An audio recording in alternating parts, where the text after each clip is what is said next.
Bien, si vous voulez bien, on va commencer. Je crois qu'il y a encore une ou deux personnes qui vont s'installer.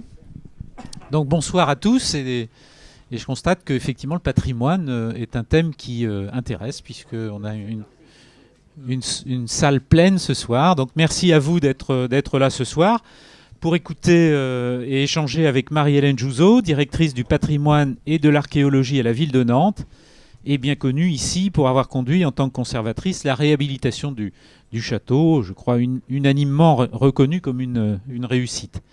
Cette rencontre prend place dans une suite d'auditions, puisque nous avons déjà reçu Gilles Rothière à propos du projet de centre d'interprétation et d'animation du patrimoine à Rezé, ainsi que Nicolas Fauchère, président de l'association Forum Nantes Patrimoine.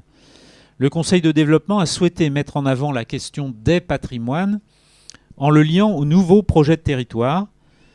Il faut constater d'ailleurs que ce mot de patrimoine avait été oublié dans le premier abécédaire de la démarche Ma ville demain. Je crois que ça a été rattrapé depuis. Alors quand on parle de patrimoine, il ne s'agit pas seulement que de vieilles pierres du passé, il s'agit aussi de savoir d'où l'on vient et de savoir où l'on va. À ce titre, le patrimoine participe à l'attractivité du territoire, en même temps qu'il est un facteur de renforcement du sentiment d'appartenance à un territoire et à une histoire commune. Cela se traduit, entre autres, par une forte demande des habitants d'informations sur l'évolution d'une ville qu'ils voient se transformer au fil du temps. Dans cet esprit, Marie-Hélène Jouzot va nous expliquer l'action qu'elle conduit à la ville et nous échangerons avec elle sur la place que doivent prendre nos patrimoines, encore une fois au pluriel, qu'il s'agisse de patrimoines archéologiques, architecturaux, naturels, fluviaux, puisque on a quelques amateurs aussi de ces patrimoines. Donc la place que doivent prendre ces patrimoines, à la fois dans la vie quotidienne et dans le projet de territoire à l'horizon 2030. Pour terminer, et comme d'habitude, je souhaite que nous respections l'éthique de nos débats, fondés sur l'écoute réciproque, l'échange, le questionnement. Les débats sur le patrimoine ne sont pas toujours sereins et peuvent donner lieu parfois à quelques humeurs. Donc le conseil est plutôt un lieu d'apaisement des débats où chacun développe son point de vue en écoutant celui de l'autre, ce qui constitue un gage de sérénité et surtout d'intelligence. On va donc pouvoir ouvrir cette soirée. Je vais d'abord remercier Marie-Hélène Jouzot d'avoir accepté notre invitation à échanger avec nous ce soir et je te passe la parole. Merci à tous de m'accueillir. C'est vrai que je suis très contente de pouvoir vous rencontrer et je vous remercie d'être aussi nombreux malgré ce froid intense. Colle bien le micro. Est-ce que vous m'entendez ? Bon. Avant de commencer et d'aborder bien entendu ce que c'est que cette nouvelle direction du patrimoine et de l'archéologie et surtout quelle est la politique publique municipale qui est conduite à travers elle, je voudrais revenir un tout petit instant sur la notion de patrimoine. Je pense que c'est important de se remémorer ensemble d'où vient ce mot. Ce mot, il vient, comme beaucoup de mots, du français et du latin. Patrimonium. Patrimonium, c'est l'héritage que l'on reçoit de nos parents, l'héritage qui est transmis par le père. Et à l'origine, ce mot signifie un héritage privé, un héritage familial. Aujourd'hui, on voit bien que cette notion de patrimoine public, de patrimoine collectif, conserve toujours en son sein cette notion de transmission de ce dont nous avons hérité collectivement aux générations futures et que cette notion est bien entendu héritée de la Révolution française après un processus lent qui s'était affirmé progressivement au cours du XVIIIe siècle sur donc cette notion d'un bien commun, d'un bien partagé dont le sens aussi est collectif. Je voudrais aussi rappeler, parce que c'est très rapide, en France, depuis 2004, il existe un code du patrimoine qui est en fait qui regroupe en fait tous les textes de référence en droit français qui sont relatifs au patrimoine. Et je crois que c'est intéressant, pour commencer, qu'on s'attarde sur la définition très précise qui est donnée par le Code du patrimoine, et qui est une définition donc récente, 2004, même si ce code, il a fallu plus de 10 ans pour l'écrire, et où on sent bien que chaque mot utilisé pour définir le patrimoine a été savamment pesé.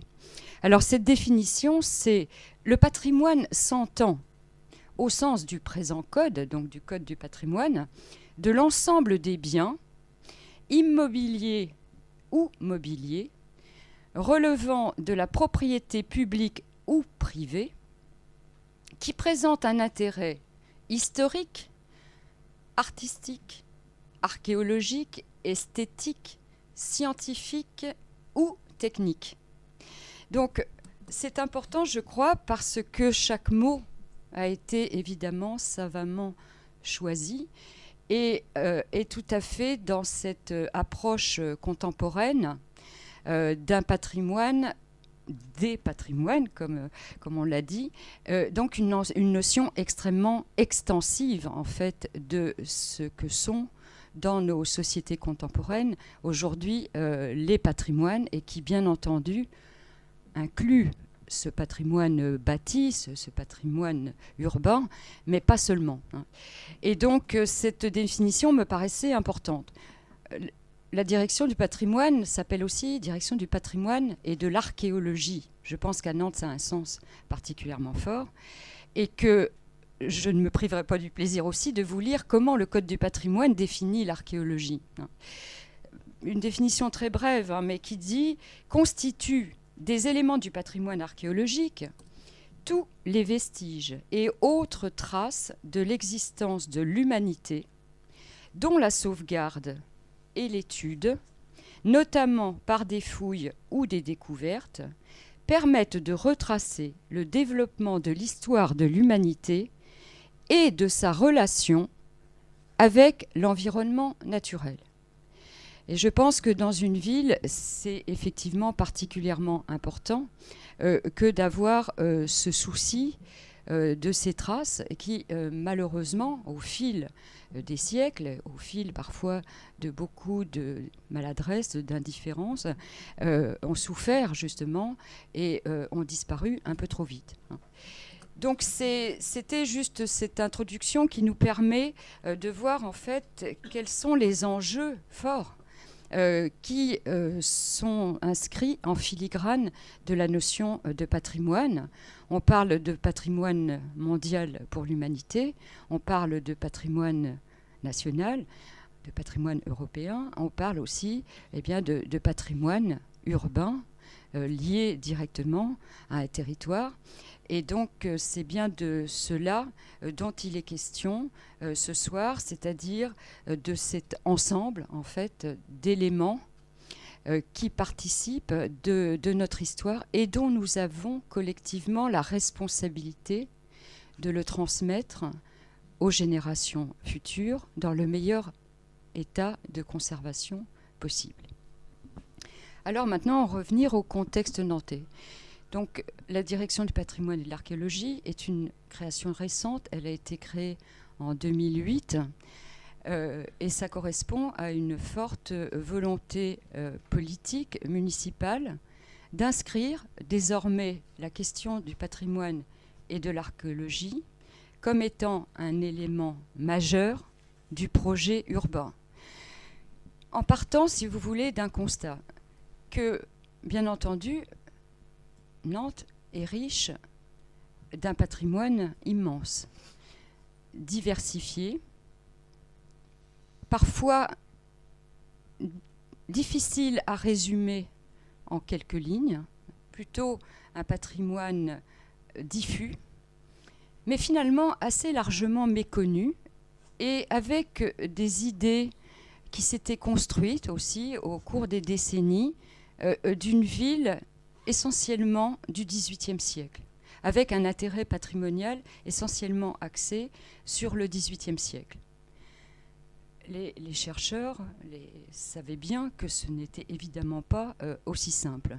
Mais malgré tout, c'était l'image forte de Nantes, ces immeubles, notamment de l'île Feydeau, ces immeubles du quai de la Fosse, ces immeubles des anciens quais, et puis ensuite quelques éléments forts, évidemment, du patrimoine que sont le château des Ducs, la cathédrale, le passage Pommeray, et puis certains ensembles de compositions urbaines, mais là encore essentiellement hérités du XVIIIe siècle.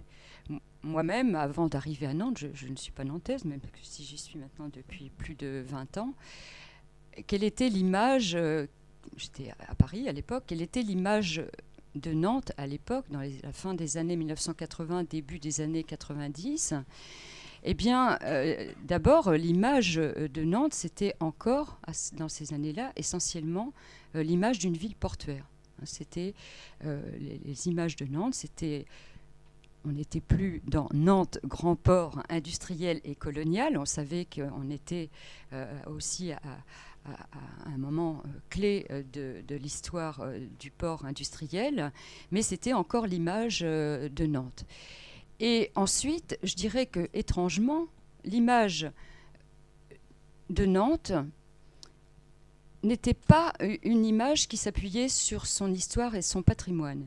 L'image de Nantes, c'était effectivement son port, et c'était à l'époque, on disait les Canaries, le FC Nantes, qui était... Et donc, ces deux images-là, finalement, à Paris, étaient plus importantes que tout autre élément de son histoire. Alors, c'est un peu caricatural, mais en même temps, je pense que c'est important dans la construction des images d'une ville. Alors, 2008, donc, cette volonté de créer non seulement des services dédiés au patrimoine au pluriel, mais aussi que dans l'équipe municipale, il y ait également un adjoint, un maire adjoint, chargé du patrimoine et de l'archéologie. C'est une évolution notable, puisque autrefois, il y avait un adjoint chargé de la culture et que le patrimoine finalement était englobé dans la culture, mais sans véritable moyen dédié, puisque en fait en 2008 il y avait une seule personne dans les services municipaux qui était dédiée au patrimoine, et c'était en fait quelqu'un que beaucoup d'entre vous connaissent, Irène Gilardot, qui est une animatrice du patrimoine, et ce poste n'existait que depuis que Nantes était devenue ville d'art et d'histoire, et cela ne remonte qu'aux années 2000. Donc, peu de moyens spécifiquement identifiés à la question du patrimoine à Nantes, et le patrimoine perçu avant tout sous la nécessité de la médiation, de la transmission, du développement touristique via le patrimoine. Il y avait bien entendu un autre élément très important à Nantes depuis les années 1980, qui était Nantes Renaissance. Donc cette association qui, pendant 25 ans, a conduit, pour le compte de la ville de Nantes, une politique en faveur du patrimoine bâti, c'est-à-dire toutes ces campagnes qui ont permis, donc, depuis les années 1985-86, de réhabiliter environ 1000 immeubles qui étaient dans un état de dégradation assez alarmant et qui ont permis, pendant ces 25 années, de redonner donc cette monumentalité, cette excellence de l'architecture nantaise, et particulièrement de l'architecture du XVIIIe, mais aussi du XIXe siècle. Alors, en 2008, donc, la ville de Nantes venait d'achever son programme pour le Château des Ducs de Bretagne. Ça a été un très gros programme, comme vous le savez, donc un investissement très important, presque 15 années de travaux, 52 millions d'euros, avec évidemment des participations de différents partenaires, l'État, la région, le département et puis également l'Europe. Et c'est vrai que l'essentiel des moyens en investissement s'était concentré sur le Château des Ducs et sur d'autres éléments du patrimoine, des églises principalement. Était déjà commencé l'important chantier de l'église Saint-Nicolas, qui n'est toujours pas achevé, mais qui va s'achever en 2014. Et donc une politique en faveur de la mise en valeur du patrimoine nantais, qui était plutôt conçue objet par objet. La volonté aujourd'hui, c'est de poursuivre cette politique diffuse, cette politique objet patrimonial par objet patrimonial, mais également de conduire une politique en faveur du patrimoine qui accompagne fortement les grandes mutations de la ville. Et là, ça touche à la question archéologique. Dans les années 2000 et antérieurement, s'étaient produits sur le territoire de la ville des tensions très fortes sur le patrimoine archéologique. La ville n'avait pas de service dédié à l'archéologie. Et vous savez sans doute que l'archéologie en France est une très forte prérogative de l'État. C'est l'État qui prescrit les opérations qu'on appelle d'archéologie préventive, c'est-à-dire la loi contraint en fait tout maître d'ouvrage, qu'il soit public ou privé, à réaliser des investigations archéologiques préalables à toute opération qui se situe dans un secteur reconnu comme étant sensible du point de vue archéologique. C'est ce qu'on appelle, c'est un peu jargon, mais ce qu'on appelle le zonage archéologique. Il y a une carte de France qui évolue et qui donc détermine quelles sont les zones où il y a un fort potentiel archéologique. Alors, Nantes avait, comme l'ensemble du territoire français, un zonage archéologique. Des prescriptions archéologiques étaient données à l'intérieur de ce périmètre, à l'intérieur de cette zone. Seulement, il y avait ensuite un manque de moyens humains qui faisait que, eh bien, s'il y avait une prescription, elle n'était pas forcément suivie d'effet, ou elle était suivie d'effet trop tard. Peut-être certains d'entre vous, vous êtes tous nantais, vous rappelez d'un épisode récent, c'était je crois 2005-2006, qui avait concerné dans la rue des Petites Écuries ce qu'on appelle l'îlot Lambert, où s'est construit maintenant un immeuble qui forme un angle en bas de la rue des Petites Écuries. Eh bien, il y avait un projet immobilier, il y a eu une prescription archéologique, et donc il devait y avoir ce qu'on appelle un opérateur archéologique qui était chargé de venir réaliser les investigations. En France, à l'époque, le principal opérateur archéologique, c'est un organisme national qu'on appelle l'INRAP, l'Institut national de recherche en archéologie préventive, et qui est chargé de pouvoir intervenir sur l'ensemble du territoire. Sauf que cette loi sur l'archéologie préventive fait que l'INRAP, vu sa charge de travail, vu le nombre de prescriptions qui sont délivrées sur l'ensemble du territoire, n'a pas toujours les moyens d'agir en temps et en heure. C'est ce qui s'était produit à cet endroit. Donc, pour pouvoir mettre un terme à cette situation, il faut qu'il y ait d'autres opérateurs archéologiques en France, et c'est ce qui se produit depuis maintenant plusieurs années, puisque l'INRAP n'a pas le monopole de l'archéologie en France, et que d'autres opérateurs, dont des opérateurs de collectivités locales, municipaux, peuvent intervenir. Donc, en 2008, il a été décidé de créer à Nantes un service archéologique agréé par l'État, c'est une obligation, donc avec du personnel qualifié et avec un certain nombre de moyens humains, financiers, techniques donnés à cette équipe archéologique de façon à ce qu'elle puisse intervenir rapidement à chaque fois qu'une prescription est donnée. Autre question qui se posait sur le territoire nantais, c'est que ce zonage archéologique, dont le tracé était ancien, était très largement insuffisant, c'est-à-dire qu'il ne protégeait pas suffisamment des quartiers de Nantes qui se trouvaient hors zone de prescription et qui donc ne faisaient pas l'objet de prescription.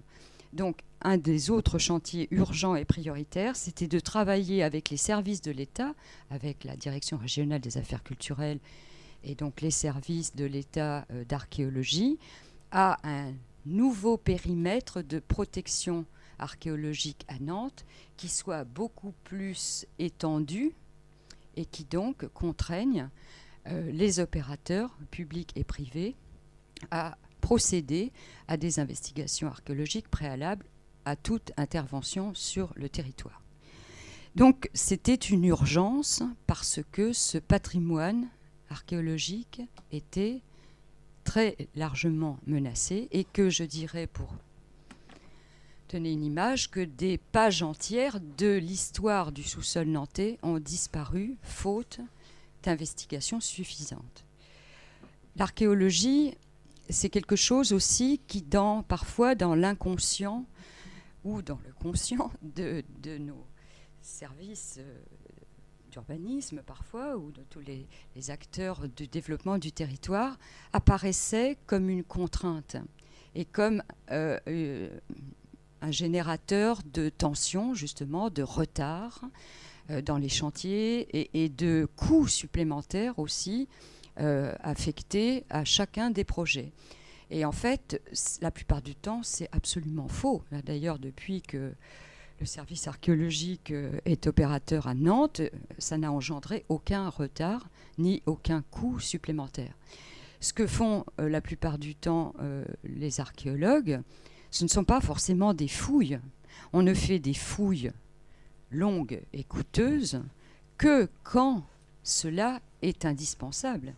Donc la première opération qui est conduite, ce n'est pas une fouille, c'est ce qu'on appelle un diagnostic, c'est-à-dire qu'on va procéder au préalable de toute intervention, et sur l'îlot Lambert, on avait très largement le temps de le faire, puisque c'était en friche depuis des années. Donc faire des investigations, ça aurait été relativement simple, sauf qu'à l'époque, il n'y avait personne pour le faire en temps et en heure.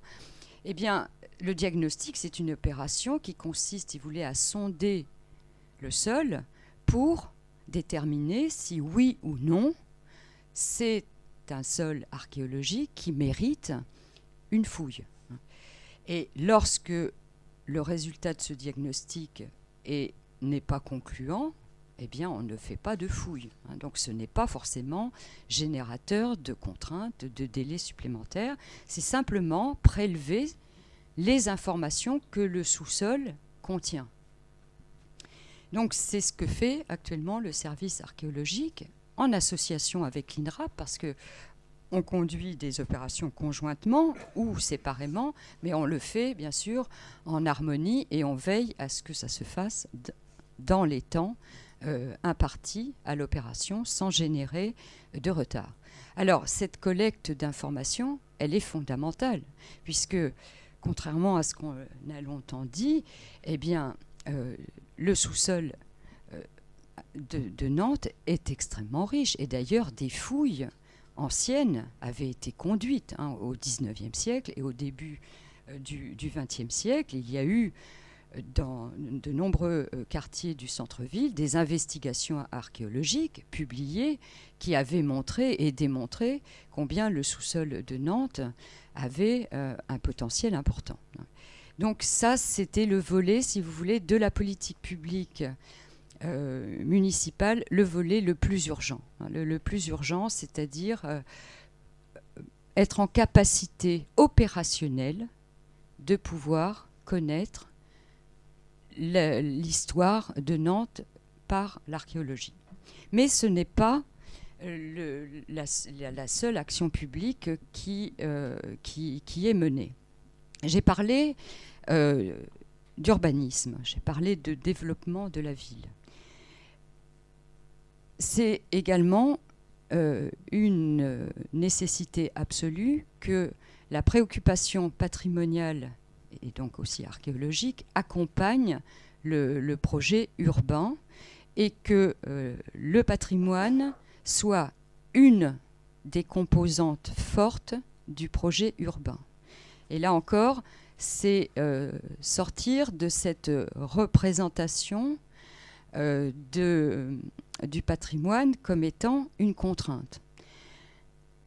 Vous savez qu'à Nantes, il y a un secteur sauvegardé depuis là aussi les années 1980, qui est un grand secteur sauvegardé, environ plus de 120 hectares, et que ce secteur sauvegardé est un outil de gestion patrimoniale du territoire qui est partagé entre l'État et la collectivité locale. Ce secteur sauvegardé est une sorte d'outil qui est un garde-fou justement contre la destruction de l'intégrité des éléments patrimoniaux qui constituent l'histoire de la ville. Cet outil était vécu par une partie des décideurs, et toujours aussi, il faut bien le dire, vécu comme, là encore, comme une contrainte et non pas comme un atout. Et donc, un des buts de notre politique publique, c'est de montrer que le patrimoine est un atout de développement territorial en accompagnement du projet urbain, et sans bien entendu le figer. Le but d'un secteur sauvegardé, ce n'est pas du tout de figer la ville sur elle-même et d'en faire une ville musée. C'est simplement de prescrire, comme en archéologie, un certain nombre de règles qui garantissent le respect de l'intégrité, de l'apport des différentes strates historiques que contiennent la ville dans son sous-sol comme dans ses élévations et comme aussi dans son articulation urbaine.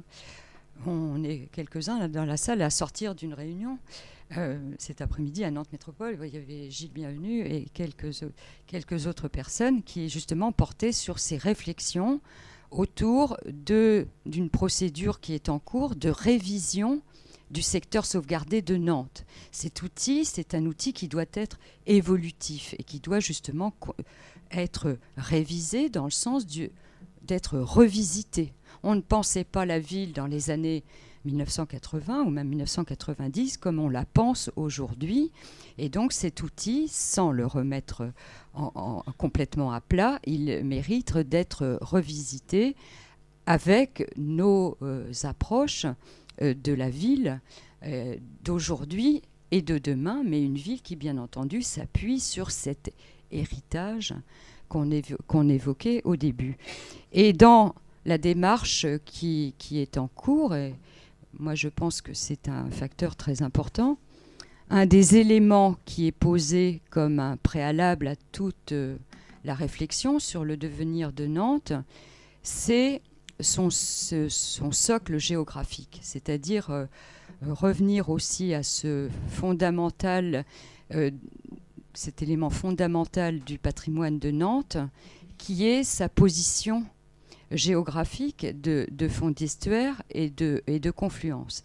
Et donc l'importance des eaux de Nantes, l'importance des eaux de Nantes et comment la ville, comment les hommes, les femmes, au cours des siècles, ont modelé ce territoire, comment ils y ont implanté des activités humaines au fil des siècles, et comment aussi ils l'ont transformé au point que cette matrice fondamentale du développement de Nantes est disparue pour une part. C'est-à-dire que la question notamment des comblements eh bien, est une question qui reste au cœur de la réflexion et au cœur, je dirais, plus que de la réflexion des urbanistes et des spécialistes du patrimoine, mais aussi au cœur de notre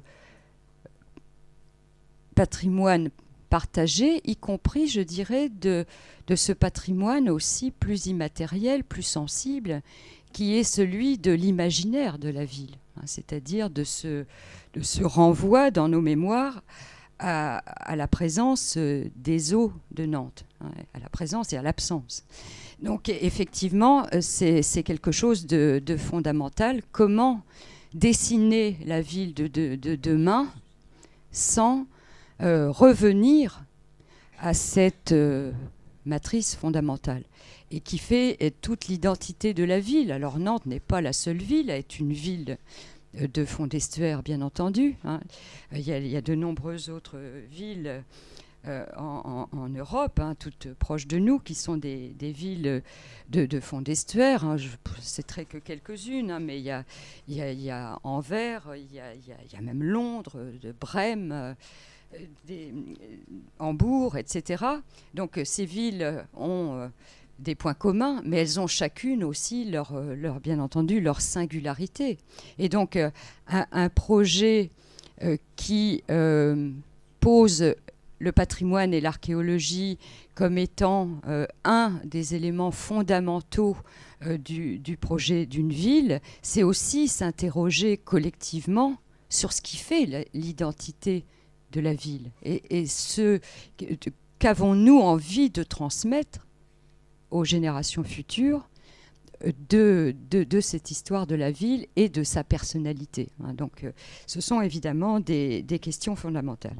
Alors, vous allez me dire, parce qu'on n'a pas beaucoup de temps, mais enfin, ils ne font pas que de réfléchir à ce que c'est que le patrimoine et à ses différentes composantes au sein de cette direction. Non, bien entendu. Notre politique publique du patrimoine, elle se décline en ce qu'on appelle, dans le jargon que tout le monde partage aujourd'hui, qui est plus technocratique, qu'on appelle un plan d'action. Alors le plan d'action, d'abord, il va s'articuler autour de 4 volets fondamentaux. 4 volets fondamentaux et qui sont, je dirais, un peu le cercle vertueux de toutes les questions qui portent sur le patrimoine nantais. D'abord, le premier volet, c'est que pour pouvoir prendre en compte le patrimoine et le partager collectivement, eh bien, il faut le connaître.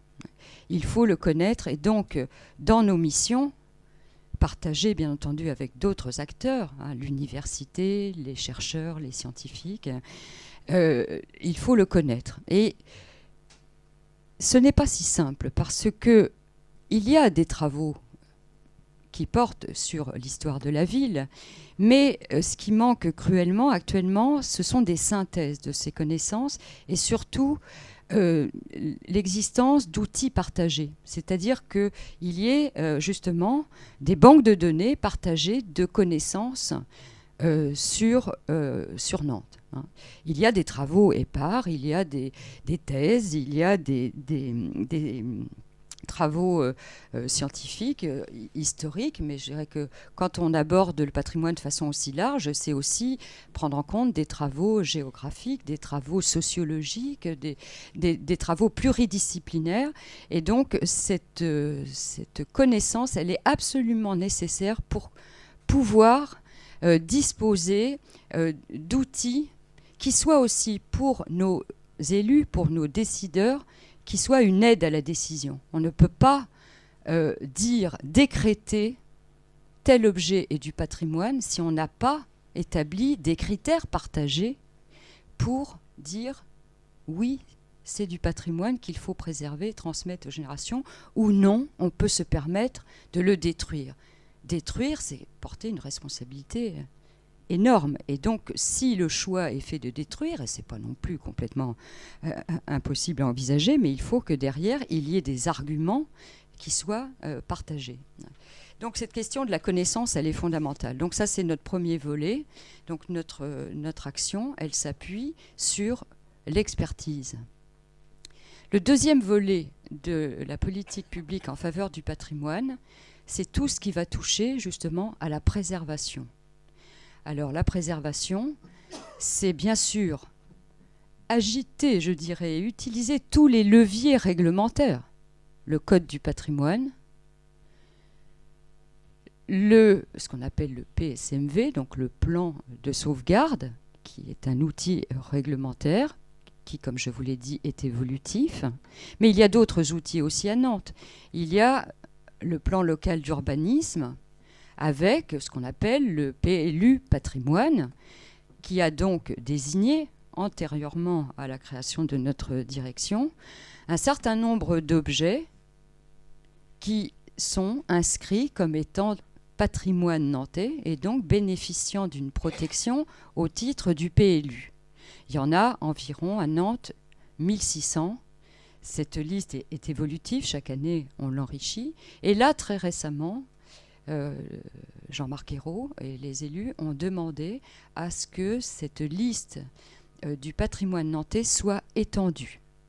Parce que, effectivement, le constat est fait que des tensions très vives, du fait du développement urbain et notamment de la densification, du phénomène de la densification, eh bien, apparaissent, notamment à la périphérie du secteur sauvegardé, eh bien, des éléments qui posent problème. Hein. Par exemple, si je prends un exemple, vous pouvez très bien avoir une petite maison des années 1920 sur le boulevard de Ceinture, qui est protégée au titre du PLU, mais comme elle est protégée, mais pas la séquence urbaine dans laquelle elle est incluse, eh bien, on construit de part et d'autre un immeuble de 3 ou 4 niveaux avec des pignons aveugles de chaque côté. Et du coup, la petite maison est complètement écrasée et perd de son intérêt. Hein. Donc, on travaille actuellement à, là aussi, éviter sur des critères parfois un peu insuffisant, de dire, ben voilà, on dit que tel élément, telle petite maison, tel petit lavoir, on le met au patrimoine nantais, mais finalement, on construit tout autour sans se préoccuper de son sens par rapport à l'histoire de la ville. Donc, le PLU, c'est un outil qui mérite d'être travaillé et qui, selon nous, doit tendre vers plutôt une protection de séquences urbaines, voire d'éléments paysagers urbains, qui comportent aussi d'autres éléments de patrimoine, qui sont aussi le patrimoine végétal, le patrimoine paysager, le patrimoine des rives de l'Erdre, de la Loire, de la Sèvre nantaise, et donc avoir une vision beaucoup plus large du patrimoine que l'objet isolé. Donc, travailler au sein des outils réglementaires, mais les faire évoluer et surtout étendre le champ des protections. Étendre le champ des protections en portant une vigilance particulière sur un patrimoine récent, plus récent, qui n'a pas toujours fait l'objet d'une attention suffisante, et notamment le patrimoine du XIXe siècle, le patrimoine du XXe siècle, le patrimoine industriel, fluvial et maritime, qui sont également de larges composantes de la personnalité et de l'identité de Nantes. Donc, ces travaux pour étendre le champ des protections sont des travaux partagés avec d'autres acteurs du territoire et notamment, bien entendu, avec la Direction générale du développement urbain, mais aussi avec, par exemple, le service des espaces verts, puisque vous savez qu'à Nantes, il y a de très nombreux éléments du paysage végétal qui sont protégés. Donc voilà un exemple de notre démarche dans le domaine de la préservation. Ensuite, le troisième volet de notre cercle vertueux, c'est la restauration, la mise en valeur du patrimoine.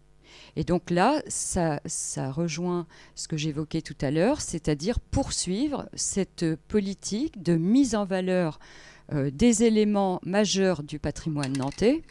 Donc, les éléments qui sont programmés là à court terme, c'est la restauration de la Porte Saint-Pierre et de son jardin archéologique mis en valeur par Coutan, et qui se trouve aujourd'hui fort dégradé, et même, je dirais, le petit square qui est en avant avec l'abribus, avec les biclous, etc., est complètement décomposé.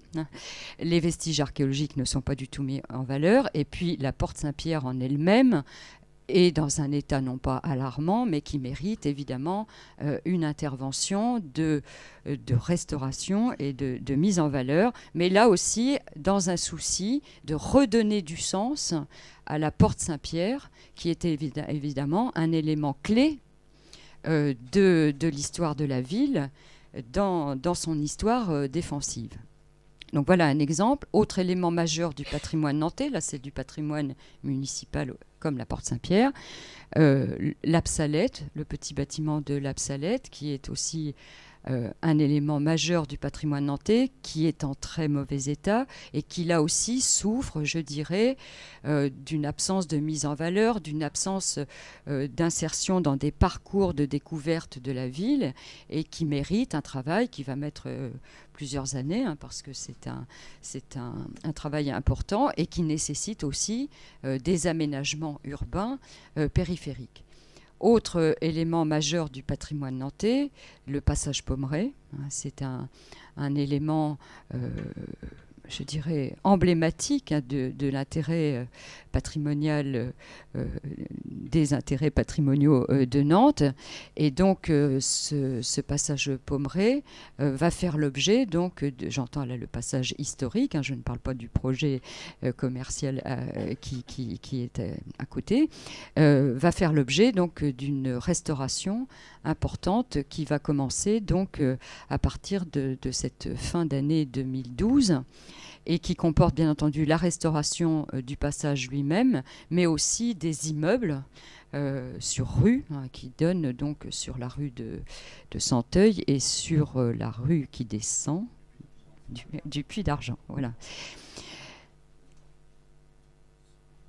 Dans le domaine du patrimoine privé, et donc des aides publiques à la restauration du patrimoine privé, nous poursuivons la politique qui a été menée pendant 25 ans, donc via l'association Nantes Renaissance, mais en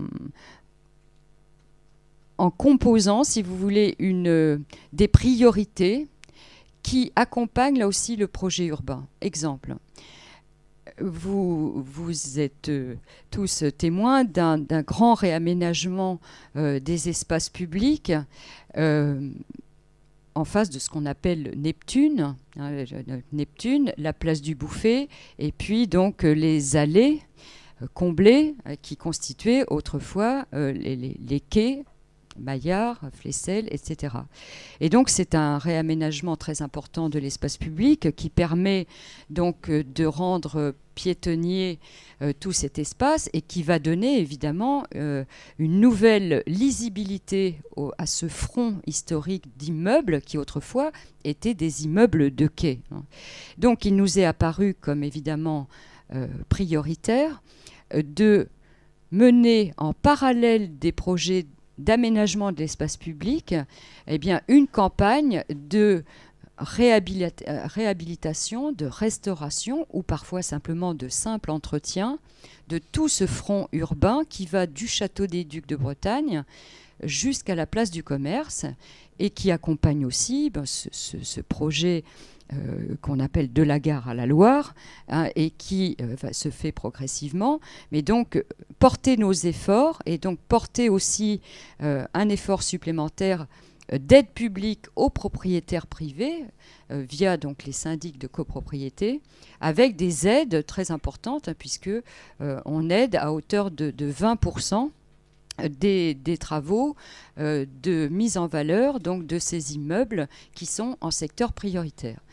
Alors, ce front-là est donc en secteur de ravalement obligatoire, mais nous avons également décidé de mettre en secteur prioritaire tous les autres secteurs qui sont en recomposition urbaine, par exemple tout le secteur de la place Gralin, qui s'accompagne d'ailleurs d'une restauration du théâtre Gralin, édifice municipal, et donc de mettre des priorités sur tous ces secteurs-là.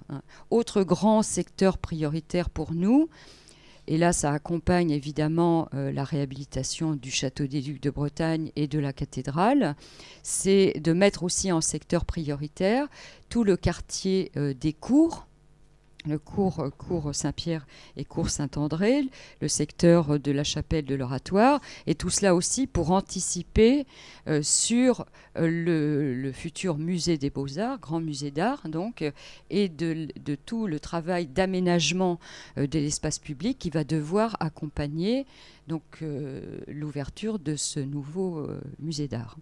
Donc voilà, la politique que nous avons impulsée, c'est celle d'accompagner les grands projets urbains de façon à pouvoir mener de concert des actions donc d'aménagement de l'espace public et de mise en valeur du patrimoine nantais.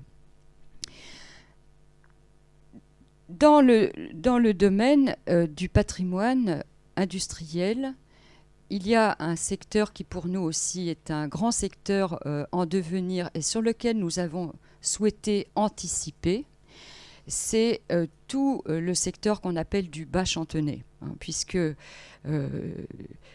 on parle souvent de la gare à la Loire, mais la Loire, c'est pas seulement le point de contact, c'est-à-dire je dirais l'île Gloriette, la passerelle Victor Schœlcher, maintenant le mémorial, mais il va falloir aller beaucoup plus loin et donc se préoccuper de la mise en valeur de ce grand front urbain du quai de la Fosse, de la carrière de Misery, et aller donc jusqu'au Bas-Chantenay, où là se trouvent des éléments majeurs du patrimoine industriel nantais, et notamment donc cette grue qu'on appelle la grue noire, donc qui est désormais protégée, dont la ville de Nantes va être propriétaire d'ici quelques jours, et donc c'est comme si vous voulez une façon de marquer notre territoire, mais de ne pas s'arrêter là et de réfléchir donc au devenir de tous ces vestiges industriels. Et donc nous entamons là un travail d'inventaire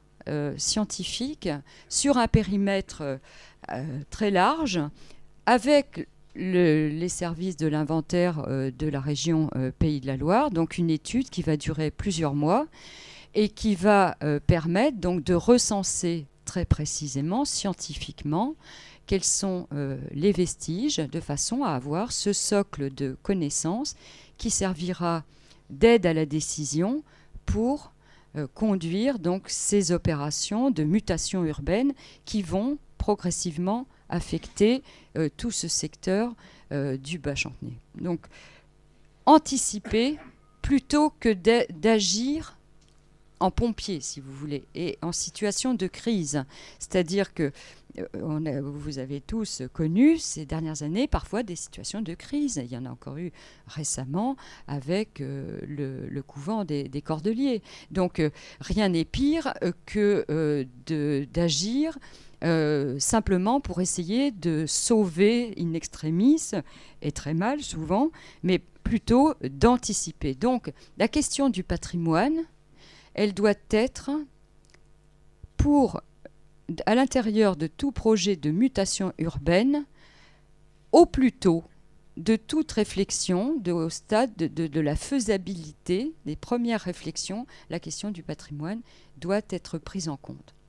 Alors, ce n'est pas si simple, vous imaginez bien, parce que, évidemment, du fait que Nantes n'avait pas ne s'était pas doté justement de cet outil opérationnel, eh bien, on faisait sans lui. On faisait sans lui. Et finalement, parfois, on est un peu perçu comme d'hypothétiques empêcheurs de tourner en rond. Hein. Donc, ça veut dire aussi qu'il faut changer la culture, hein, et faire en sorte d'avoir de retourner cette vision parfois un peu négative et faussement conservatrice dans le mauvais sens du terme, hein, cette vision que les amoureux du patrimoine sont des intégristes, sont des gens qui refusent l'évolution de la ville, et montrer qu'au contraire, eh bien, on apporte une plus-value, hein, au projet urbain en donnant à la ville cette épaisseur historique qui fait toute sa richesse, toute son authenticité, mais qui crée aussi pour les habitants ce lien social très fort avec leur environnement, la compréhension, comme ça a été dit au début, de d'où venons-nous, hein, et que voulons-nous transmettre, et où, vers quoi allons-nous, hein. Donc ce sont évidemment des questions très importantes. Alors si j'ai été trop longue, je m'arrête, c'est bon. Je pourrais continuer comme ça longtemps, mais je préfère peut-être vous laisser la parole et me poser des questions précises, parce que je n'ai dévoilé évidemment que quelques aspects des projets, qui sont évidemment des projets qui s'articulent sur le court terme, l'opérationnel immédiat, le moyen terme et le très long terme. Une politique du patrimoine et de l'archéologie, c'est pas une politique qui peut avoir pour échéance les seuls mandats politiques. Hein, c'est beaucoup plus lointain, et donc nous ne sommes là que comme un petit maillon dans une longue chaîne, mais qui évidemment devra continuer bien après nous tous. J'ai oublié le dernier point très important. Le dernier point, c'est la médiation du patrimoine, faire connaître le patrimoine. Hein, on a parlé de connaître, préserver, mettre en valeur, et c'est donc là le volet transmission, le volet médiation, le volet, je dirais, vie du patrimoine, habiter le patrimoine, le comprendre, et que justement pour chacun des habitants, mais aussi des visiteurs, des touristes, ce qu'on appelle, hein, on est tous des touristes, et on sait très bien, quand on découvre un nouveau territoire, ou même un territoire que l'on croit connaître, eh bien que on a plein de points d'interrogation dans la tête, hein. Qu'est-ce que c'est ? À quoi ça servait, quel est le sens de tel et tel élément du patrimoine, cette curiosité qui est en nous et qui n'est pas toujours satisfaite si justement n'entre pas en action les acteurs de la médiation du patrimoine. Alors la médiation du patrimoine, elle est multiforme. Elle passe bien entendu par des médiateurs du patrimoine. Il y en a dans la salle là, ce soir, ça me fait très plaisir. Des gens qui œuvrent depuis très longtemps justement à la transmission, à ce qu'on appelle les visites découvertes, les ateliers de découverte. Donc la médiation humaine, elle est fondamentale, mais aujourd'hui, c'est aussi beaucoup d'autres outils. Vous avez vu que se déploie progressivement dans la ville de Nantes ce qu'on appelle la signalétique historique et patrimoniale, c'est-à-dire aussi des éléments de signalétique, parfois horizontales, de plus en plus souvent verticales, qui permettent de lire le paysage urbain, de le comprendre et de donner justement des clés de lecture de la ville, de compréhension, des repères historiques. Là, on vient d'en mettre un en place entre le château des Ducs de Bretagne et le mémorial qu'on va inaugurer dans quelques semaines, qui est un parcours qui s'appelle Nantes et la traite négrière, et qui permet donc de faire ce parcours entre le musée d'histoire de la ville et le mémorial, et donc de pouvoir mettre en perspective, si vous voulez, les questions mémorielles et les questions d'histoire urbaine, hein. Et donc, plutôt que d'opposer la mémoire et l'histoire, c'est plutôt de les faire dialoguer, hein. Le château, c'est un haut lieu d'histoire. Le mémorial, c'est un monument commémoratif, hein. et donc comment les deux peuvent dialoguer. Donc ça, c'est un outil de médiation, la signalétique patrimoniale, et puis il y en a de nombreux autres, dont des tout nouveaux. Vous savez que de plus en plus, via nos smartphones, via nos sites internet, etc., on peut avoir des applications pour visiter la ville. De plus en plus, ça se fait. Le musée du Quai Branly a son application sur smartphone, le musée du Louvre, et maintenant, de plus en plus, des villes, donc avec son smartphone, on peut accéder à des informations simplement en se plaçant devant tel ou tel bâtiment. Mais ça aussi, ça pose d'énormes problèmes, parce que ça veut dire que ces nouvelles technologies, il faut les contrôler, parce que si ce ne sont pas justement les experts du patrimoine qui contribuent à leur développement, il y a beaucoup d'entreprises privées qui se chargent de le faire et qui le font un peu n'importe comment. Enfin, moi, j'ai vu quelques applications qui nous font tous dresser les cheveux sur la tête, parce que ce sont des opérateurs privés qui se sont arrogés des parts de marché et qui ont une vision du patrimoine qui n'est pas forcément la nôtre. Donc, en tous les cas, toutes ces nouvelles technologies participent au développement de la médiation. Et puis, bien sûr, je n'énumérerai pas tout, mais la médiation, c'est aussi toutes nos collaborations très étroites avec le monde de l'enseignement, c'est-à-dire aussi être des partenaires majeurs pour l'éducation nationale et pour tous les acteurs de la transmission des savoirs, et donc continuer ce travail qui est déjà très largement entamé à Nantes, de partenariat avec le monde scolaire, qu'il soit donc des plus petits aux plus grands et jusqu'à l'université, pour inciter donc à la découverte de ce patrimoine et faire en sorte que les plus jeunes se l'approprient.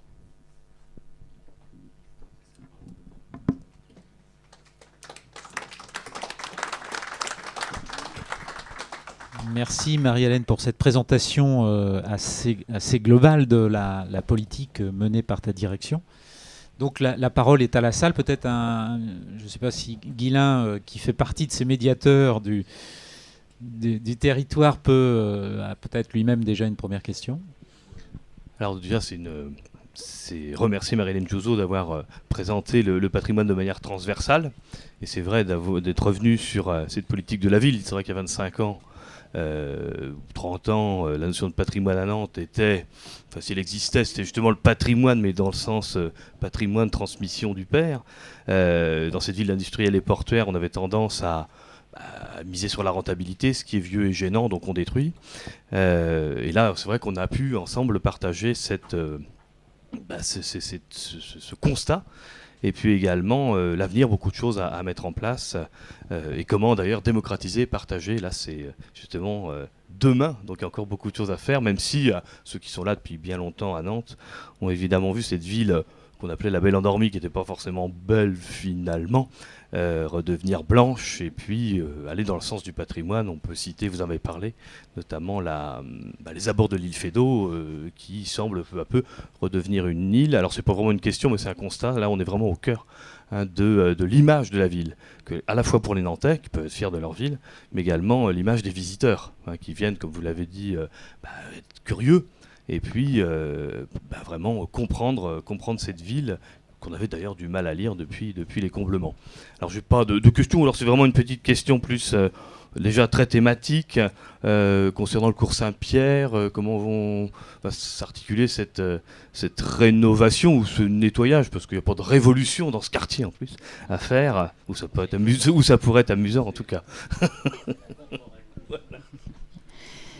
Alors, la question des cours, effectivement, c'est un point important, parce que c'est un magnifique espace et qui, à l'origine, constituait une promenade qui reliait en fait la Loire à l'Erdre. Et du fait de justement des comblements, des mutations urbaines, cet espace ne vit pas très bien. C'est-à-dire qu'il n'est pas justement habité et vivant, et il ne relie pas grand-chose dans la fonctionnalité quotidienne. Alors c'est compliqué, et donc on a décidé d'y aller doucement, et il y a déjà eu d'ailleurs toute cette partie qui a été faite côté cours Saint-André, et qui a d'ailleurs été un moment important aussi, qui a révélé la magnificence des immeubles qui étaient cachés en partie par la végétation.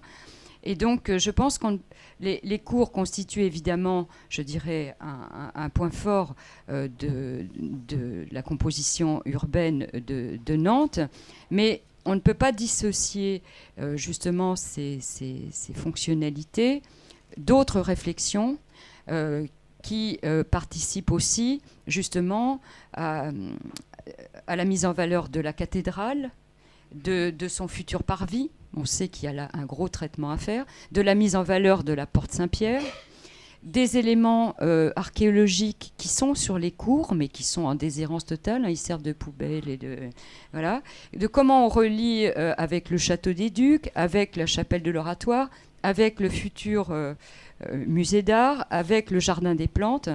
Donc on préfère aller moins vite, mais articuler la réflexion autour des cours à d'autres projets urbains pour éviter, si vous voulez, des ruptures, et qu'on fasse des cours, un élément isolé qui ne serait pas relié à des fonctionnalités. Alors c'est compliqué parce que ça touche aussi effectivement à des questions de circulation automobile, de passage des transports en commun, et donc voilà. Alors on a décidé d'y aller tout doucement. On a commencé par une chose très modeste qui a consisté déjà à restaurer les sculptures qui se trouvent à l'extrémité de chacun des cours.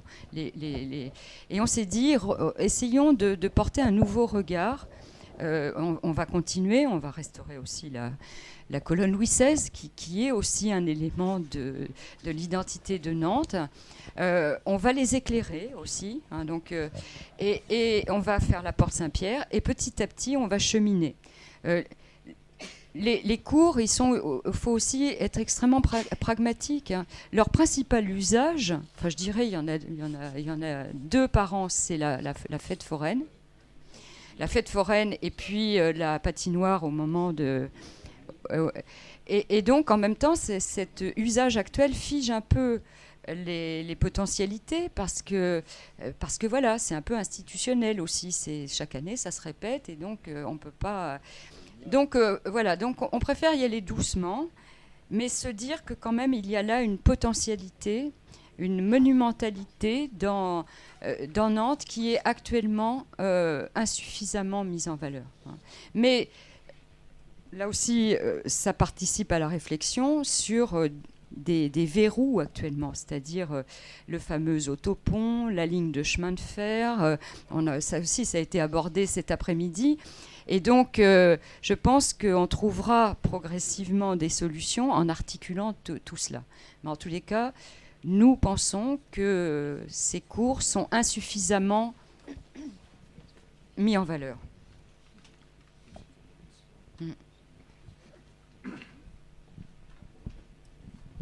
Alors, qui veut poursuivre la conversation? Vous vous présentez peut-être. Jean-François Houzeau. Oui. Pour rester sur ce sujet-là, l'hôtel de la Duchesse Anne, qu'est-ce qu'il va devenir? Parce qu'il commence à faire honte. Alors ça, j'aimerais bien pouvoir vous répondre, mais malheureusement, j'essaie de temps en temps, moi aussi, d'essayer de savoir où cela en est. Malheureusement, ça nous échappe totalement parce que c'est vraiment un problème de litige, c'est un problème juridique en fait. Hein, c'est entre héritiers, entre assureurs. Et donc, je suis malheureusement à la date d'aujourd'hui, bien que j'ai essayé il y a encore quelques semaines d'en savoir plus, dans l'incapacité de vous répondre parce que effectivement, c'est dans les mains de la justice. Dans votre exposé, madame... C'est Yves Lenné. Yves Lenné, comme il ne pardon. se présente pas...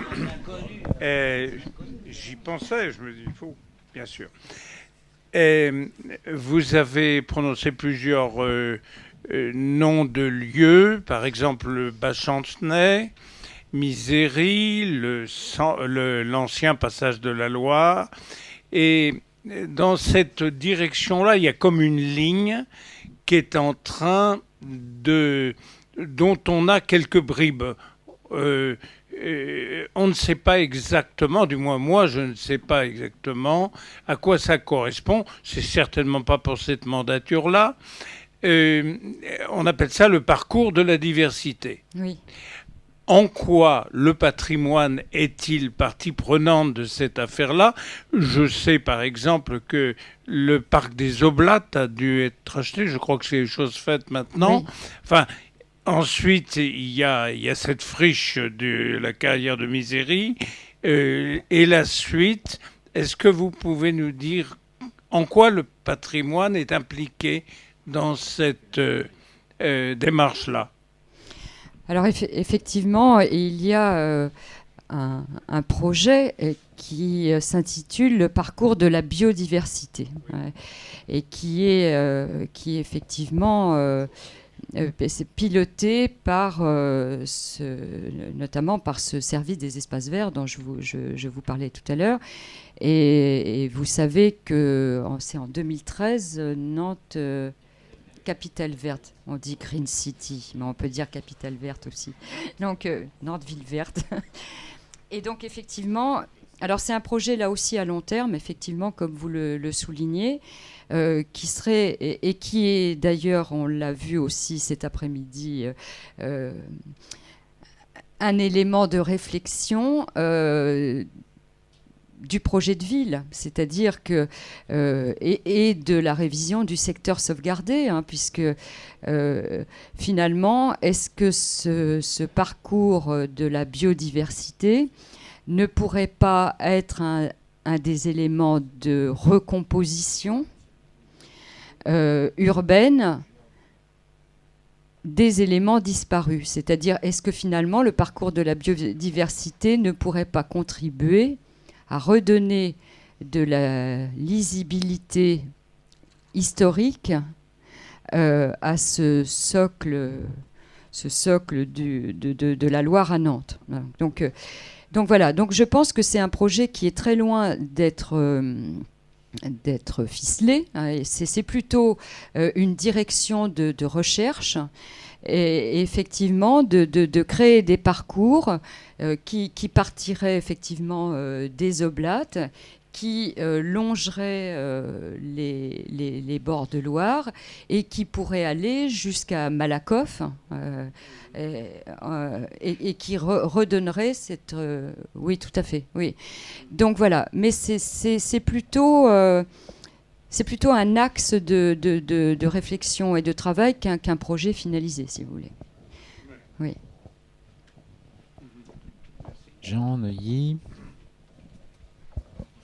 Oui, d'abord, j'apprécie en premier que vous ayez mis la Loire dans le patrimoine, parce que, n'étant pas nantais d'origine, ce qui m'a frappé dans les conversations que j'ai eues quand je suis arrivé à Nantes il y a 30 ans, c'est que Nantes était au bord de l'Erdre et pas la Loire.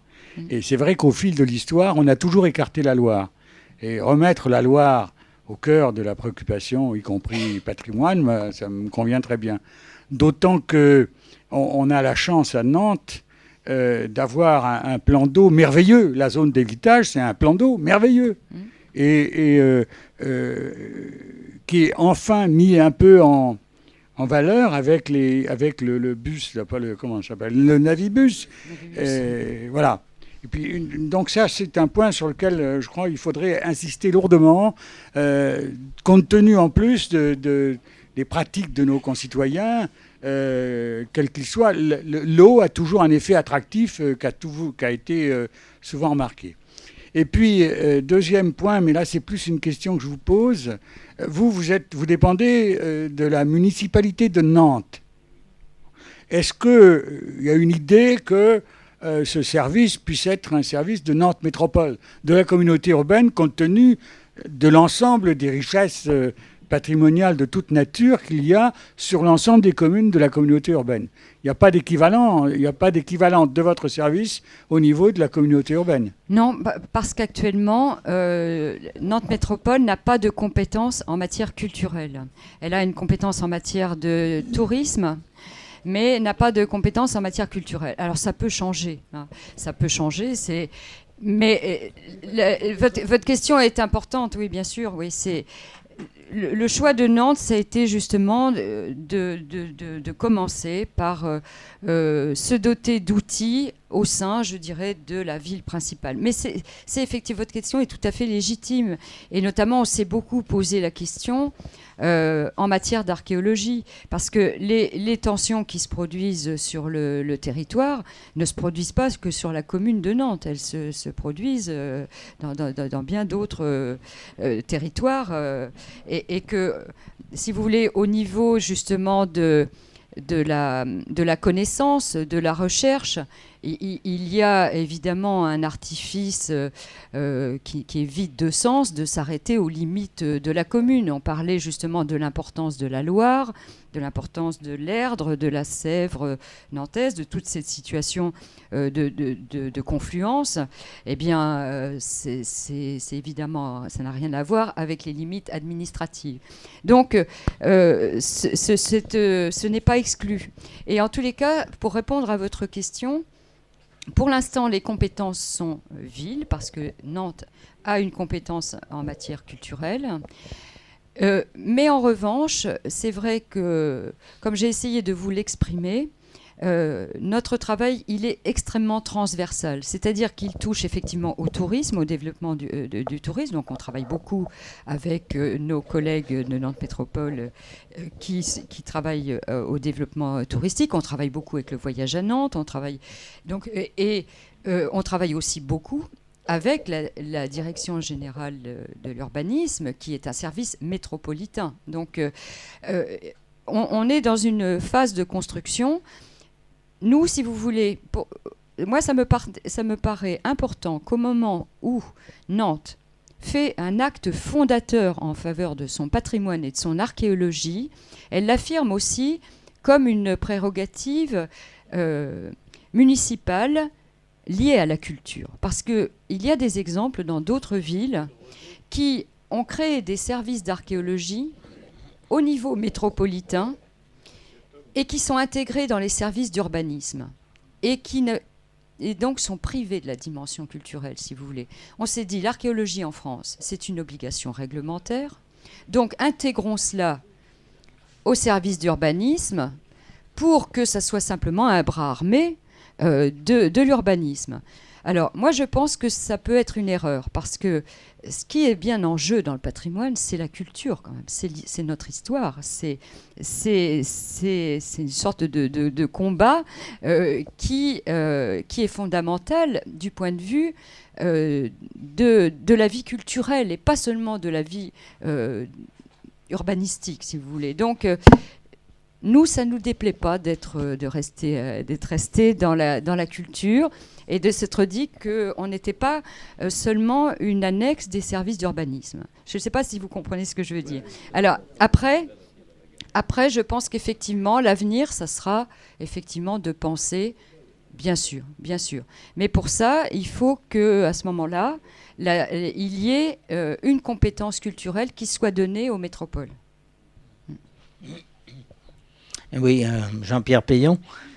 Alors ça m'a fait très plaisir d'entendre parler effectivement de la Loire comme un élément majeur, etc. On est quelques-uns à avoir insisté là-dessus depuis fort longtemps. Et je crois qu'on aurait pu sans doute faire plus de choses à un moment donné, mais il vaut mieux tard que jamais. Encore que là, on pourrait discuter d'un certain nombre de décisions, et notamment pour la dernière grue, la grue du Bijon, celle-là, grue grise. Non, il y a eu la grue grise, la grue du Bijon. Enfin, je suis très content qu'on en arrive là. Je signalerai simplement à l'auditoire que heureusement que les associations étaient là pour faire quelques manifestations, quelques pressions qui ensuite ont porté leurs fruits auprès de la municipalité. Donc c'est très bien. Donc c'est très important effectivement ce dialogue ou cette confrontation, bien entendu, entre les acteurs, les citoyens, les associations et puis les services compétents, puisque maintenant il y a un service compétent. Donc ça, ce sont des choses tout à fait positives.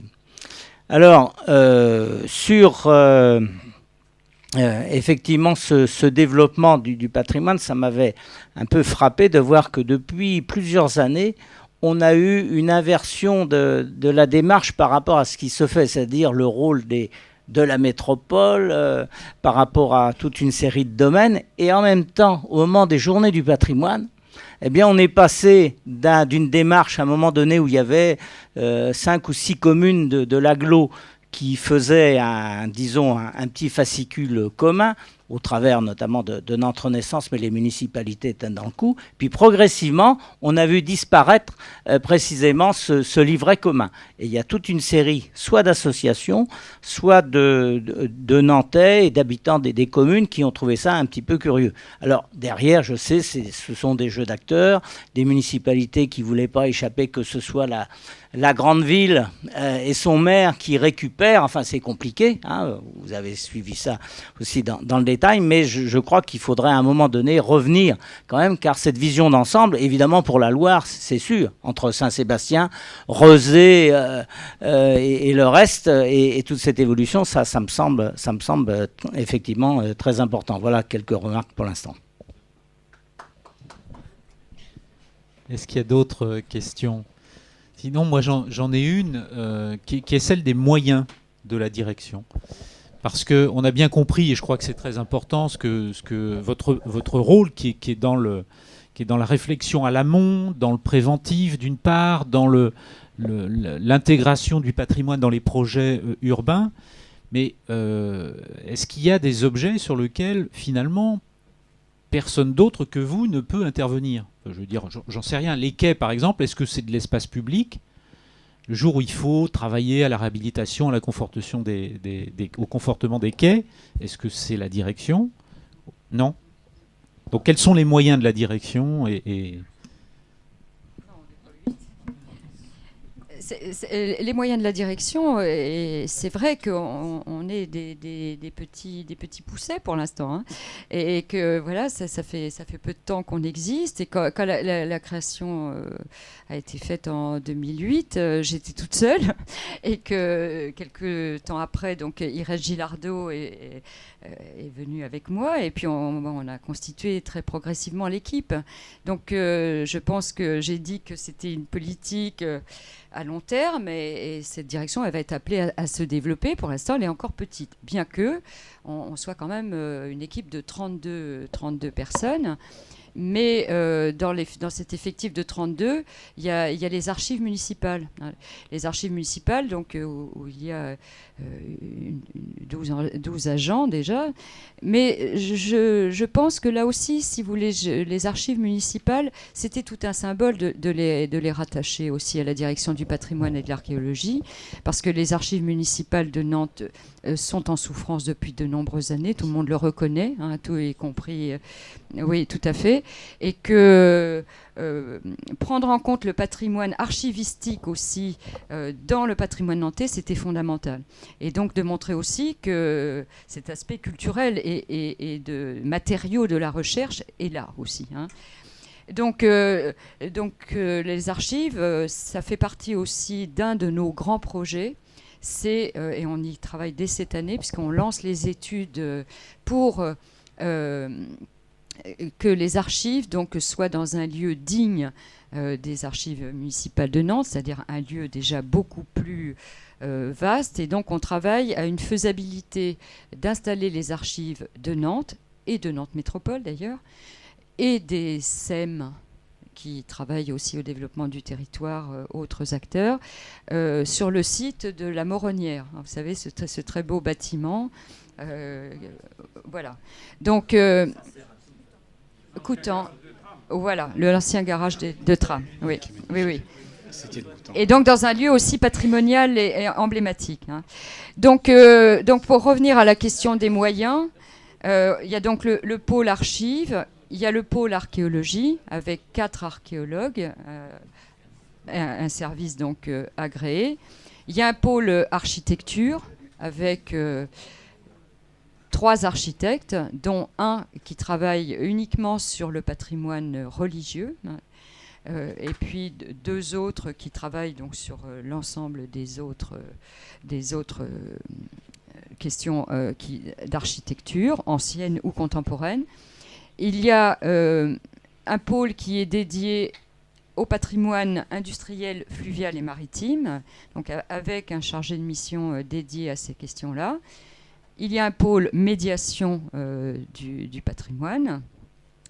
Et puis donc une cellule, je dirais, de gestion, puisque là aussi c'est un peu technocratique, mais c'est quand même important de comprendre qu'on est ce qu'on appelle un centre de responsabilité, qui donc a des moyens propres budgétairement, aussi bien en fonctionnement qu'en investissement. C'est-à-dire que les budgets, par exemple, de restauration de la Porte Saint-Pierre, d'aide à la restauration du passage Pommerais, ces moyens nous sont alloués et donc nous pilotons, si vous voulez, les projets comme maître d'ouvrage. Donc voilà, pour répondre à votre question, on a des moyens, mais qui, bien entendu, par rapport à toute l'ambition dont on a parlé tout à l'heure, mériteront des développements. Il y a un volet auquel je tiens beaucoup aussi, c'est ce qu'on appelle le patrimoine immatériel. C'est-à-dire tout ce qui fait justement ces univers sensibles de Nantes. C'est-à-dire aussi, il y a eu l'année dernière, vous l'avez peut-être vu, une exposition à la MHT qu'on avait appelée Odeurs de Nantes, les parfums de Nantes. Eh bien, les visiteurs ont été très sensibles à cette démarche. C'est-à-dire que le patrimoine, c'est aussi un vécu, c'est un ressenti. Je dirais qu'à Nantes, il y a des lumières qui font partie du patrimoine de Nantes, qui font partie de son identité. Le ciel nantais, la pluie nantaise, il pleut sur Nantes, etc. Donc la poésie, la chanson, les témoignages, certaines formes musicales, certaines traditions de sport aussi, de nautisme. Donc on aimerait beaucoup travailler à cela et aussi à collecter des témoignages d'habitants quant à leur ressenti du patrimoine. Parce qu'il y a ce patrimoine évidemment prestigieux auquel on est tous attachés, mais il y a aussi ce qu'on appelle, j'aime pas ce mot-là, mais le petit patrimoine de proximité, la petite chapelle de la Chantrerie, le petit oratoire des bords de l'Erdre, le puits d'un ancien quartier, les murs, des murs qui structuraient le quartier de l'Héraudière, tous ces éléments-là, c'est du patrimoine. Et là, c'est vrai qu'actuellement, dans l'équipe, on est un peu fragile. Donc, on a encore beaucoup à faire, mais ça viendra. Oui, j'ai 3 questions à vous poser. Christian Calbourg, j'écris sur Nantes et sur ce qui a disparu à Nantes. Je voulais d'abord, la première question, c'est de savoir quels sont vos rapports avec les architectes des bâtiments de France. Oui. Parce que ce qui se passe à Neptune, par exemple, ils ont été complètement débordés. Cet immeuble qui se construit donc au bout de Neptune, à l'est de l'île Feydeau, ils ont été complètement débordés. J'aurais téléphoné plusieurs fois, ils ont été complètement débordés par le problème. Enfin, c'est incompréhensible. Il y a autre chose, moi, qui me choque aussi énormément, c'est en bas de la préfecture, donc il y a une façade moderne je sais même pas, je peux même pas la définir, elle est métallique, donc qui est apparue. Ça n'a aucun sens. Enfin, ça n'a aucun sens. Je veux dire, comment on peut laisser faire des choses comme ça? Alors, là, on touche à justement la gestion du secteur sauvegardé. Donc oui, d'accord, mais donc, c'est absolument aberrant. Enfin, je veux dire, dans des petits villages, vous n'avez pas le droit de construire à 300 mètres d'une église qui est moyennement intéressante, et là on a pu faire ces choses-là. Donc ça, c'est la première question. La deuxième question, c'est par rapport à la densification de la ville. Vous avez raison, il y a plein de petites maisons d'ouvriers qui étaient donc, quand on détruit une maison d'ouvriers, on détruit un rêve aussi. Et on détruit aussi un jardin. Et donc ça, on est tous pour enfin maintenant, le grand mot, c'est la densification. Mais cette densification, elle va tuer le poumon qui est Nantes. Nantes est quand vous regardez Nantes sur Google Earth, par exemple, vous voyez que c'est un véritable poumon vert. Troisième question, c'est par rapport à Jules Verne. Donc là, la ville, enfin je veux dire, méprise Jules Verne, je ne comprends pas pourquoi, mais elle méprise Jules Verne. Et en particulier, si, je peux vous dire que je peux vous donner des tas d'exemples. En particulier, donc, il y a la maison de villégiature à Chantettes de Jules Verne, où il s'est formé, où il est devenu Jules Verne, où il s'est aventuré dans la Loire, et il y a un récit de Jules Verne sur ça. Et donc cette maison, moi je l'ai cherchée longtemps, je l'ai pas trouvée. En arrivant à Nantes, je pensais que c'était le musée, c'est pas le musée. Et un jour sur Internet, j'ai vu un internaute qui est venu spécialement à Nantes pour retrouver cette maison de villégiature. Alors elle existe bien, c'est pas le musée, elle est un petit peu plus haut que le musée. On a construit dans le parc une espèce d'école hôtelière. Et la maison, bon, moi quand je l'ai vue, et j'ai les photos, bon maintenant on l'a un peu retapée. Cette maison, on voit encore les structures de cette maison, mais elle est habitée, bon il y a un médecin, je crois, elle est habitée, bon elle est vraiment totalement quelconque. Donc là je ne comprends pas qu'on n'arrive pas à... Parce que c'est vraiment, quand vous regardez l'histoire de Jules Verne, la jeunesse de Jules Verne, c'est là où il s'est formé, hein, il n'y a pas de problème. Il était 6 mois à Chantenay par an. Donc voilà mes 3 questions. Et une dernière chose, je pense que sur les archives municipales, vous avez tout à fait raison, j'y suis allé très souvent. C'est un service qui marche très très bien avec vraiment 0 moyen. Et il y a des richesses à l'intérieur qui sont vraiment très intéressantes et qui sont même malheureusement pas exploitées faute de moyens. Donc là, je pense qu'il y a un gisement extraordinaire pour la mémoire collective, pour le roman de la ville aussi. Parce qu'une ville, Nantes, je pense, a perdu son roman. Et ça, c'est bon. Le roman, il y a du rêve dans le roman, il y a de l'onirique aussi, il y a de l'imaginaire. Mais Nantes a perdu son roman. Et moi, quand j'ai écrit mon premier livre, Au bonheur de Nantes, je me souviens, au point de départ de ce livre, c'est un vieux Nantais qui sa femme avait travaillé chez lui avait travaillé dans les chantiers. Et il regardait un livre de carte postale à la Fnac et il dit « Je ne me reconnais plus dans ma ville ». Et ça, c'est vraiment triste. Donc, ça m'a incité à retrouver des gens. Il y a des tas de gens extraordinaires. Alors, vous n'avez pas employé aussi le mot humain. Il y a un patrimoine humain. Il y a un patrimoine cinématographique. Il y a quelques films sur Nantes qui sont très intéressants, qu'il faudrait ressortir, qui ont vraiment une très grande histoire, comme Le bateau à soupe, par exemple, qui ont une très, très grande histoire. Il y a plein de choses. Il y a des tas d'auteurs. Bon, il y a un prix Goncourt, par exemple, à Nantes en 1913, qui s'appelle Marc Helder. Quand je pose la question, personne ne connaît pratiquement Marc Helder maintenant. Je suis désolé dans les... Pourtant, et donc là, c'est assez complexe. Voilà. Je vous remercie. Bien. Alors l'ABF. votre première question, c'était donc sur l'architecte des bâtiments de France, oui. Donc, effectivement, le respect de la réglementation liée au secteur sauvegardé sont sous l'égide de l'architecte des bâtiments de France. Alors, après, si vous voulez, et donc lui s'efforce de faire respecter les prescriptions. Maintenant, il peut conduire, accompagner un projet contemporain, mais il ne se substitue pas, excusez-moi, au maître d'œuvre de l'opération. C'est-à-dire qu'il va s'efforcer il va même imposer des règles qui portent sur les hauteurs, sur les modénatures, sur, je dis n'importe quoi, les cheminées, les matériaux, etc. Mais après, il y a un maître d'œuvre et il y a la délivrance d'un permis de construire sur lequel il apporte son avis conforme quant au règlement du secteur sauvegardé. Alors, je comprends bien votre question, mais je dirais que ça touche effectivement aussi à cette part de subjectivité, c'est-à-dire que vous dites je n'aime pas, mais j'ai entendu aussi des gens qui trouvent ça très bien. Donc après, c'est quoi les critères ? Est-ce que les critères sont esthétiques ? Est-ce que les critères sont justement au niveau de la qualité de l'opération, des matériaux ? Donc c'est extrêmement complexe, si vous voulez. Donc un bâtiment qui nous apparaît beau comme aujourd'hui apparaîtra peut-être très laid à nos petits-enfants et réciproquement. Donc on ne peut pas non plus conduire une politique du patrimoine uniquement sur des critères subjectifs. Il faut qu'il y ait des critères qualitatifs. Et c'est discutable. Je suis d'accord avec vous. Et c'est là où, si vous voulez...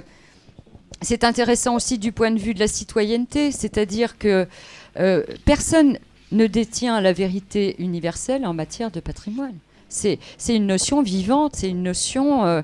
voilà, mais vous savez, quand je vois dans les réserves du musée d'art de Nantes, il y a des tableaux qui ont été mis dans les réserves, qu'on appelait des croûtes il y a quelques années, et que maintenant on redécouvre et qu'on trouve génial. Donc... voilà, alors c'est vrai que c'est quand même très embêtant quand des projets très farfelus ont défiguré la ville, hein. Mais j'insiste sur le fait que il y a une part de subjectif qui est difficile à ordonnancer dans un règlement, hein. Donc voilà. Alors je répondrai pas à la place de l'architecte des bâtiments de France, qui souvent est le pauvre homme qui est tout seul sur le territoire, a beaucoup de mal à gérer tout ça. Alors pour répondre à votre question, on travaille avec lui. On travaille avec lui. Nous, on apporte au projet urbain, enfin au projet de permis de construire, ce qu'on appelle un avis simple, c'est-à-dire qu'on donne notre avis. Lui, l'ABF, il apporte un avis conforme, c'est-à-dire que s'il donne un avis défavorable, l'opération ne se fait pas. Nous, on apporte notre contribution, mais on n'a pas de pouvoir prescriptif. On ne peut qu'accompagner, conseiller, et souvent en harmonie avec l'ABF, mais les véritables pouvoirs sont entre les mains des architectes des bâtiments de France. Donc ça, c'était votre première question. Excusez-moi, mais j'ai oublié la deuxième. La deuxième, c'était les petites maisons ouvrières, les espaces verts. Enfin, je crois que c'est oui. ça. Hein. Les jardins, oui. La densification ne risque-t-elle pas de... Par exemple, quand on se promène dans cette maison, il y a des sculptures, des toutes petites sculptures, qui sont assez extraordinaires. Il y a des milliers de petites sculptures faites sur oui. des maisons particulières qui sont pas toujours très belles, mais qui, encore une fois, étaient le rêve de ces personnes. Et là, c'est incroyable. Ok, bon, je crois que la question est claire, non? C'est bon. Qu'est-ce qu'on peut faire par rapport à ça? Y a-t-il quelque chose à faire? Oui, tout à fait. Ça rejoint le travail qu'on est en train de mener actuellement. Quand je parlais de ne pas protéger qu'un bâtiment isolé, mais à protéger son environnement, y compris son jardin. D'ailleurs, souvent, dans les jardins, il y a des espèces végétales protégées. Alors pourquoi on protégerait seulement l'arbre tout seul et pas... Donc ça va dans le sens de notre travail actuel. C'est effectivement plutôt de privilégier la protection d'ensemble plutôt que d'éléments isolés. Donc c'est vers cela que l'on tend. Mais ça reste à construire.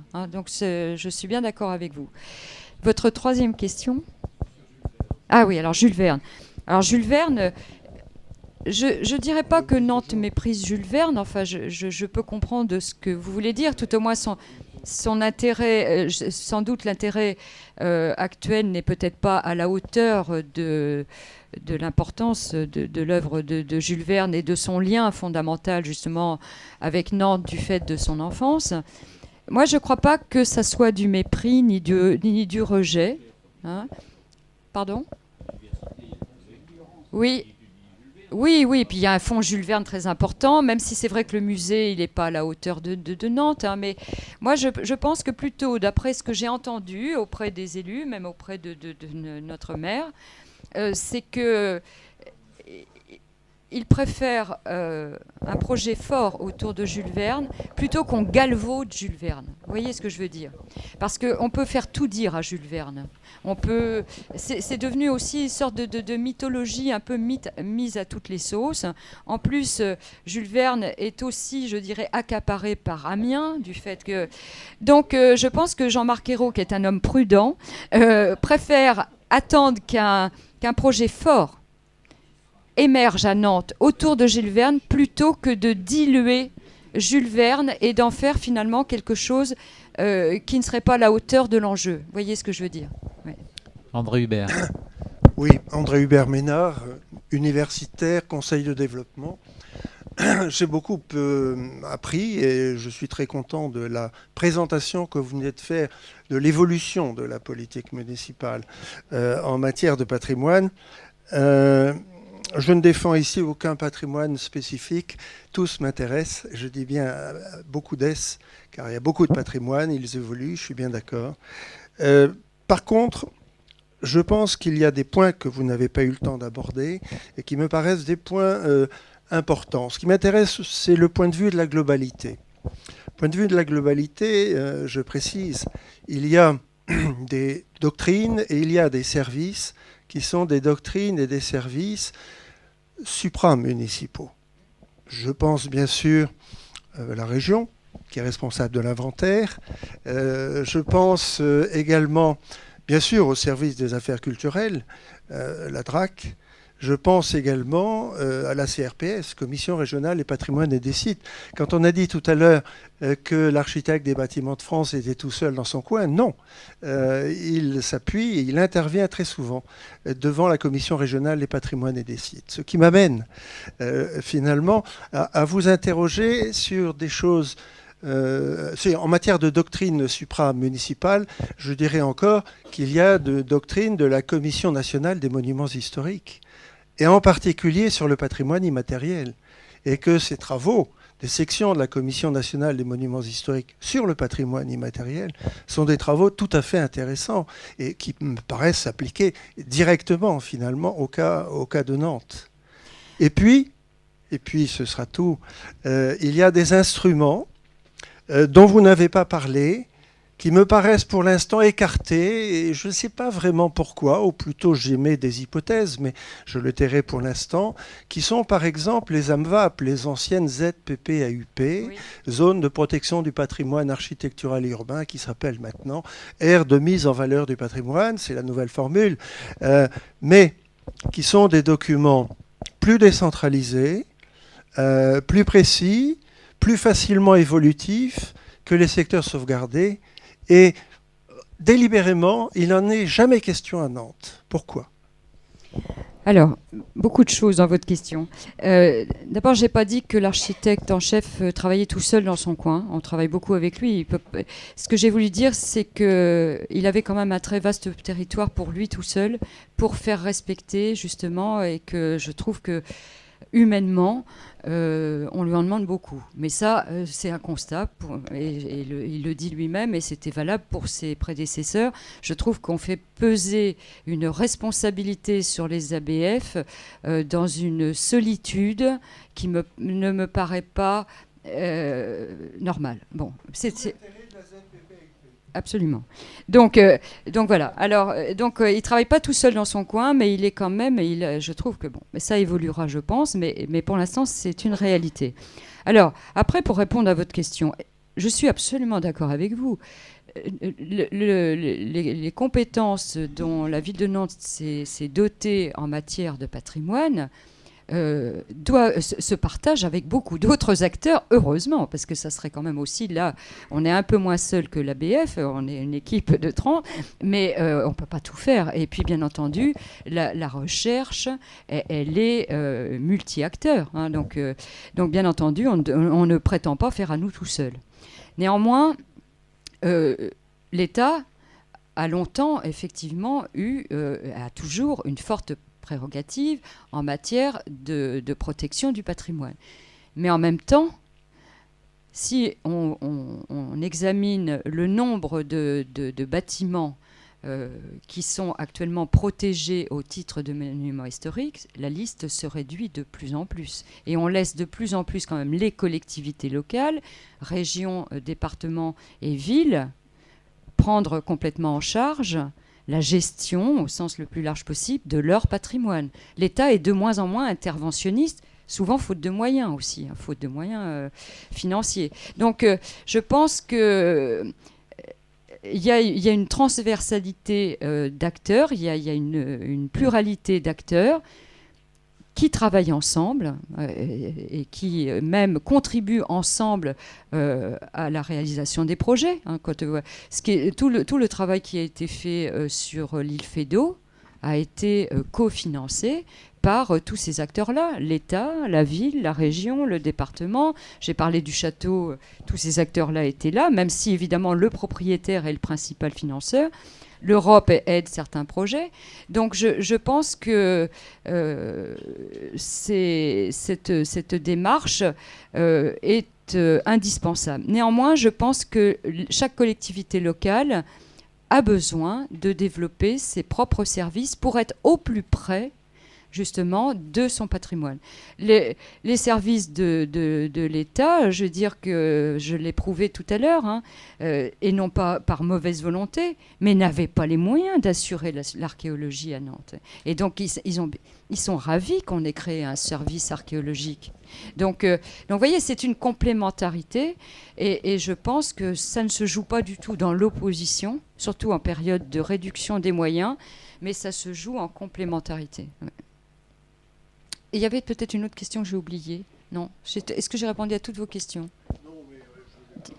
Michel Romanet. Oui, je voulais savoir si dans la politique du patrimoine que vous avez très bien expliqué, hein, vous avez une vision globale. C'est-à-dire, par vision globale, j'entends, est-ce que cette politique du patrimoine est plutôt tournée vers l'interne, vers la population, dans un but de cohésion sociale, par exemple, ou inversement, est-elle tournée vers l'externe, c'est-à-dire développer le potentiel touristique de la ville aux fins éventuellement économiques? Existe-t-elle cette vision globale? Oui, tout à fait, bien sûr. Oui. Je dirais que là encore, l'un n'exclut pas l'autre. Je veux dire qu'on peut faire un travail très fin sur le lien social avec la population qui habite le territoire patrimonial, hein, et en même temps développer l'attractivité de Nantes. Alors, pour répondre quand même plus précisément à votre question, il n'entre pas dans les objectifs, je dirais, stratégique de notre direction du patrimoine et de l'archéologie de faire de l'attractivité touristique. Ce n'est pas notre rôle, même si on y contribue, si vous voulez. Il y a d'autres acteurs pour ça, dont le voyage à Nantes, l'office de tourisme. Donc voilà, on peut nous y contribuer. Nous, notre objectif, pour moi en tous les cas, et c'est la mission qui m'a été confiée, c'est le patrimoine autour de ces 4 pôles dont j'ai parlé, hein, connaissance, préservation, mise en valeur, diffusion. Et quand j'entends diffusion, pour moi, c'est tout public. Moi, je ne fais pas de différence entre c'est multipublic. Hein. C'est-à-dire que justement, c'est bien ce qui est difficile pour les médiateurs du patrimoine actuellement, c'est qu'il faut développer des outils adaptés à chaque public. On ne s'adresse pas à un enfant de 12 ans comme à un visiteur venu de l'étranger. On ne s'adresse pas non plus à un public de quartier de Bellevue comme à... Voilà, donc il faut... Voilà. Mais en tous les cas, pour répondre à votre question, pour moi, le patrimoine n'est pas indépendant du lien social. Mais qu'est-ce que ça voudrait dire, un patrimoine qui ne s'anime pas sous les yeux de ceux qui le contemplent? Ça serait qu'une coquille vide. Et si les gens passent à côté d'un objet patrimonial sans le voir et sans que ça les touche dans leur histoire, à quoi bon, hein? Donc voilà. Donc pour moi, l'attractivité touristique, elle est un élément de la politique auquel nous contribuons, mais c'est pas mon objectif principal. Vous voyez ce que je veux dire? C'est là justement où le voyage à Nantes, où des acteurs privés qui travaillent avec le voyage à Nantes, et donc notamment les guides conférenciers et autres, sont là pour vulgariser et faire ce lien avec justement ce qu'on appelle le tourisme culturel.